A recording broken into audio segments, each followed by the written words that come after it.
नमस्कार, मैं नाहिद। आप देख रहे हैं एक संदेश। आज हम बात करेंगे उस चुनावी महासंग्राम की जिसकी गूंज पूरे देश में सुनाई दे रही है। बात पश्चिम बंगाल की है, जहां सियासी बिसात बीत चुकी है और शाह मात का खेल बिल्कुल अपने चरम सीमा पर है।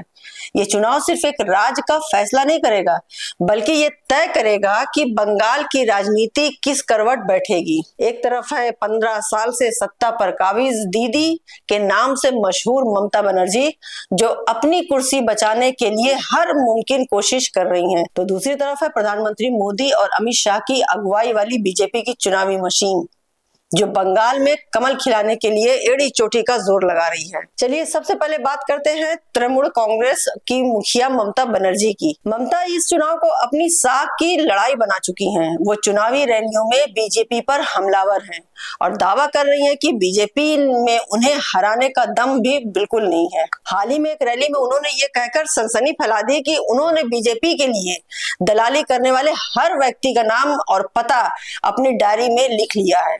ममता का कहना है कि बंगाल में जीत के बाद उनका अगला लक्ष्य दिल्ली है, जहां वो सभी विपक्षी दलों को एकजुट करके बीजेपी को सत्ता से बाहर करना चाहती हैं।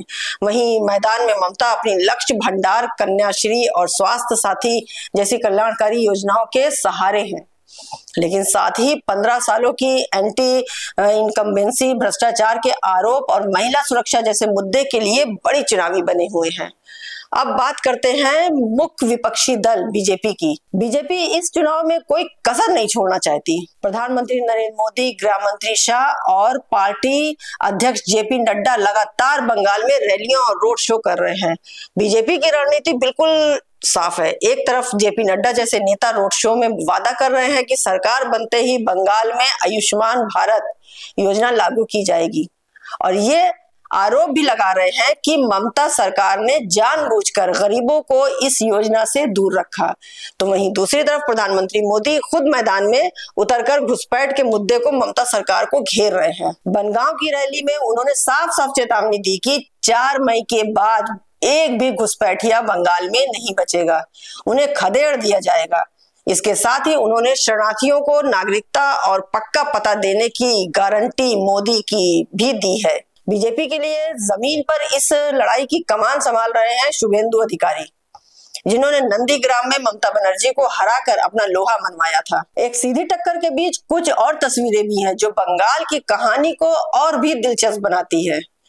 कांग्रेस और लेफ्ट इस लड़ाई में कहां खड़े हैं, इसका अंदाजा राहुल गांधी की श्रीरामपुर में हुई रैली से लगता है। रिपोर्ट के मुताबिक इस रैली में भीड़ काफी कम थी और स्थानीय लोग में भी इसे लेकर ज्यादा उत्साह नहीं दिखा। विश्लेषकों का मानना है कि 49 सालों से सत्ता से बाहर रहने की वजह से कांग्रेस बंगाल में अपनी लड़ाई खो चुकी है और ये लड़ाई फिलहाल टीएमसी और बीजेपी के बीच ही सिमट कर रह गई है। हालांकि हुमायूं कबीर जैसे नेताओं को नई पार्टी मुस्लिम वोटों में कितनी सेंध लगा पाएगी, ये देखना भी दिलचस्प होगा। इन सब राजनीति दांवपेच के बीच बंगाल का वोटर खामोश है, लेकिन उसने पहले चरण में 152 सीटों पर 92% से ज्यादा मतदान करके ये तो साफ कर दिया है कि वो अपने भविष्य को लेकर कितना सजग है। 29 अप्रैल को उसके दूसरे चरण का मतदान होना है और 4 मई को नतीजे सबके सामने होंगे।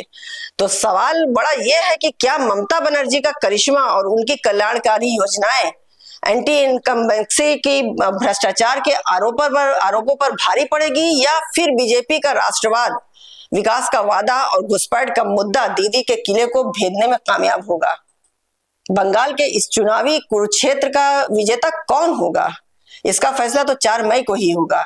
इस पर हमारी नजर बनी रहेगी और आप टाइम टू टाइम आप तक पेश करते रहेंगे। आज के लिए बस इतना ही, और हमारे ऊपर नजर बनाए रखिए ताकि हम आपको टाइम टू टाइम जो भी खबरें वहां की हैं आपको तरोताजा से रूबरू कराते रहें। हमें इजाजत दीजिए। नमस्कार, जय हिंद।